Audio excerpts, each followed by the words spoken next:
Have you ever wondered how a car that can barely turn corners overheats in minutes and was built from a forgotten concept vehicle became one of the most beloved icons in pop culture history? No, seriously, the 1966 Batmobile shouldn't have worked, not as a crime-fighting gadget, not as a real vehicle, and certainly not as the crown jewel of superhero transportation. But against all odds and with a splash of Hollywood chaos, it didn't just work, it exploded. Picture this, it's 1966. Color TVs are a novelty. Camp is king. Adam West has just squeezed into spandex, and producers at 20th Century Fox are scrambling. They need a Batmobile fast. Not next year, not next month, in 3 weeks. And not just any car. It has to look like a nuclear reactor on wheels scream 1960s futurism and somehow survive television filming. Good luck. Enter George Barris, custom car legend who does the unthinkable. He digs up a nearly abandoned Lincoln Futura concept car, something that had been gathering dust since the 50s, and starts welding bolting painting and praying. What came out wasn't just a vehicle, it was a flame-spitting, bat-faced, rocket-styled Frankenstein machine that changed everything. This wasn't just a car, it was a character. A weird, beautiful, barely functional character that helped launch a merchandising empire and drove straight into television history. So buckle up, because today we're counting down 20 weird, surprising, and sometimes unbelievable facts about the 1966 Batmobile, and some of them might just change the way you see Gotham's most famous ride forever. Number 20, the deadline from hell. When the producers of Batman called George Barris, they didn't ask if he could build a Batmobile. They asked how fast. The answer, 3 weeks. That's right, Barris was given just 21 days to design, build, and deliver a fully functioning Batmobile for network television. No digital mock-ups, no design committee, just tools, instinct, and panic. Every hour counted, and Barris knew it. So instead of starting from scratch, he turned to something already sitting in his garage. Not just anything, but a forgotten futuristic concept car from another era. Number 19, the Lincoln Futura's second life. Buried beneath a tarp in Barris's shop was the 1955 Lincoln Futura, a one-off concept car built by Ford and styled in Italy. It had been used briefly in the film It Started with a Kiss, then quietly sold to Barris for just $1. Yes, $1. But the Futura wasn't just a car. It was a spaceship on wheels, bubble canopy, exaggerated fins, and a front grille that looked like it belonged on a sci-fi comic cover. The body was hand-formed in metal, which made it nearly impossible to modify. But it was striking, and Barris saw what no one else did. The Batmobile was already there. It just needed to be unleashed. Number 18, welding in the dark. With no time to waste, Barris and his team worked around the clock, often welding metal and laying fiberglass late into the night under floodlights. They built the car not in stages, but as one chaotic sculpture. Because the Futura's original body was massive, they had to reshape the nose build out the bat fins and add rocket-like elements, all while preserving the car's futuristic silhouette. Some parts were improvised from hardware store materials, the rocket tubes, the bat ray emitters, even the orange trim, all done with whatever was on hand. It was madness, but it was Hollywood madness. Number 17, the budget trick. The Batmobile should have cost a fortune, but it didn't. Thanks to Barris already owning the Futura, the entire transformation cost under $15,000, a shockingly low number even for 1966.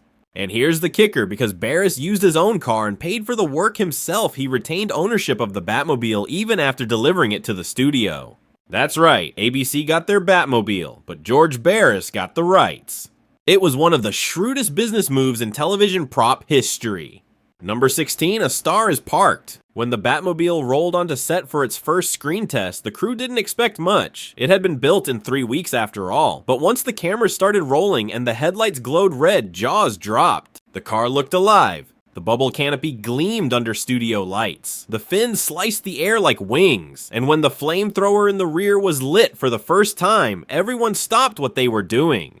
It wasn't perfect, far from it, but it didn't need to be. It looked like something only Batman could drive. And that was enough to make history. Number 15, rocket car, no rocket. Let's get one thing straight, the flame-throwing rocket booster on the back of the Batmobile, totally fake. In reality, that massive turbine-looking exhaust was a modified GE jet engine casing gutted and fitted with a propane tank and igniter. It produced an impressive flame effect, but almost set the parking lot on fire more than once. The fire department was not amused. Several shoots had to pause while safety crews stood by with extinguishers, and some of the studio's asphalt got permanently scorched. The Batmobile was a showstopper, but it was also a rolling fire hazard. Number 14, a paint job that refused to dry. The car's paint, that now iconic glossy black with red-orange pinstriping, was a last-minute job, and it nearly ruined everything.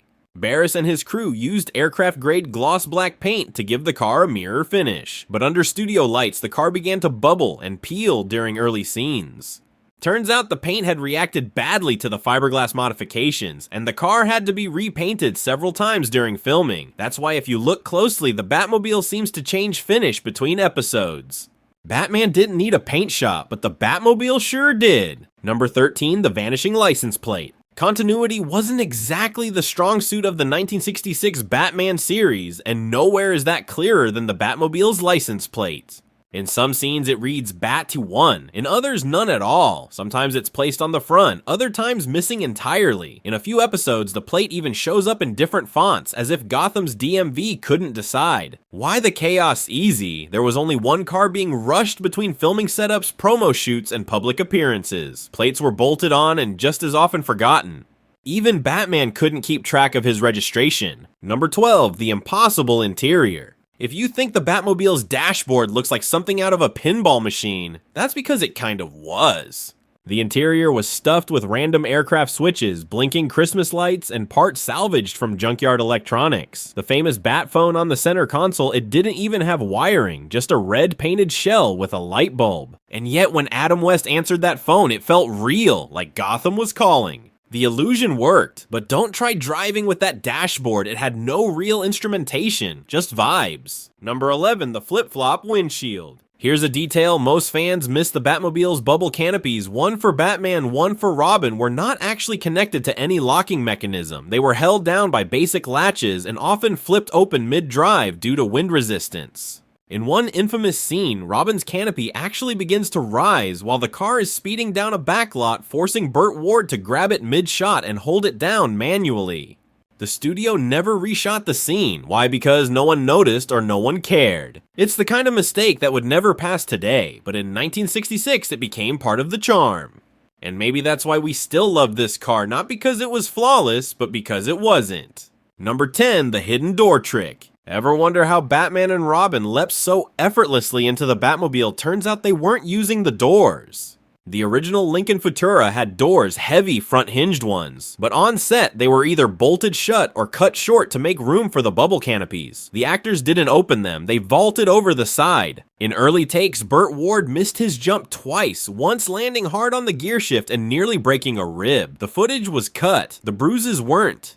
And the weird part, many fans today don't even realize the Batmobile had doors at all. Did the producers hide them on purpose, or did they just hope no one would notice? Number 9, the engine that lied. On screen, the Batmobile purred like a jet turbine. In real life, not so much. The sound effects were added in post-production, and the actual engine was a Ford V8, loud but temperamental. In fact, it broke down so often during filming that the crew dubbed it the Diva. There's even a rumor that during a promo parade, the Batmobile stalled in front of a crowd and had to be pushed by a group of Boy Scouts in costume. Truth or urban legend, the studio never confirmed, but ask any longtime Batman fan and they'll smile because deep down, we want it to be true. Number 8, the flaming flip incident. In one nearly catastrophic moment, the Batmobile's propane-fueled flame effect malfunctioned during a take, sending a fireball under the car instead of behind it. The car didn't explode, but the heat warped part of the rear fender and left soot stains across the entire back end. The scene was immediately scrapped and the car was repainted the same night. No one was hurt, but the flame feature was quietly dialed down in future episodes. Why didn't this make headlines? Probably because the studio didn't want the public to know Batman's ride almost cooked itself. Number 7, the missing Bat Ray. The Batmobile was supposedly equipped with dozens of gadgets, radar antennas, scanners, lasers, even a bat ray that could stop criminals in their tracks. But here's the twist: the bat ray never existed, not even as a prop. Its appearance in the show was done entirely through camera tricks and editing. In one episode, Batman pushes a button and the screen just flashes. No physical gadget, no beam, just implied magic. And yet toy companies in the 1960s still made Batmobile models with working Bat-Ray features because kids swore they had seen it. Is that collective memory or Hollywood illusion at its finest? Number 6, the Phantom Replica. At the height of Batmania, George Barris was swamped with requests to show off the Batmobile at fairs openings and TV specials. But there was only one real car, so he did the next best thing. He quietly built a duplicate. The replica was made of lighter fiberglass with fewer functional parts and was never shown driving, but Barris never told anyone it wasn't the original. For years, the replica toured the country, fans posed with it, magazines printed photos, even some promo videos mislabeled it. To this day, some collectors still argue over which car is the true first Batmobile.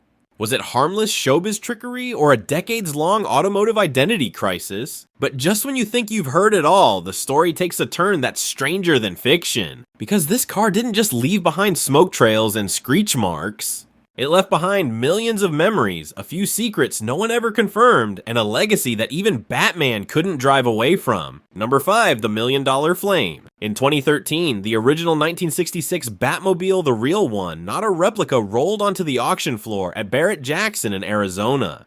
The crowd buzzed, collectors whispered, some wore Batman shirts under their suits. When the gavel dropped, the winning bid was $4.62 million. Let that sink in. A car built in 21 days for under $15,000 had become a multi-million-dollar artifact. It now sits in a climate-controlled showroom owned by a private collector who promised it would never be altered. It's not a car, he reportedly said. It's American mythology. And honestly, he's not wrong. Number 4, the Replica Army. George Barris wasn't done after the show ended. Over the next 2 decades, he authorized and helped build dozens of Batmobile replicas, each one slightly different, some with working flamethrowers, others with display-only canopies. Today, there are hundreds of fan-made replicas around the world. From California to Tokyo, you can find Batmobiles in garages, conventions, and even weddings. One fan in Texas built his own from scratch using blueprints he downloaded online, a Dodge chassis, and 3 years of trial and error fiberglass work. He drives it to the grocery store on weekends. If that's not dedication, what is? Number 3, toys, toys, toys. The Batmobile wasn't just a prop, it was a marketing juggernaut. By the end of the 1960s, it had appeared on lunchboxes, bedsheets, cereal boxes, coloring books, and more than 40 licensed toy versions. From die-cast miniatures to foot-powered pedal cars, the 1966 Batmobile was everywhere. In fact, one of the earliest Corgi Toys versions sold over 4 million units, making it one of the best-selling toy cars of all time. And even today, collectors pay top dollar for mint condition originals. One sealed in box Corgi sold for over $1,500 at auction. Batman may have been the hero, but the Batmobile was the real moneymaker. Number 2, the car that saved a life. In one of the most unexpected turns, a fan from Ohio once wrote to George Barris with a story that still floats around the collector community.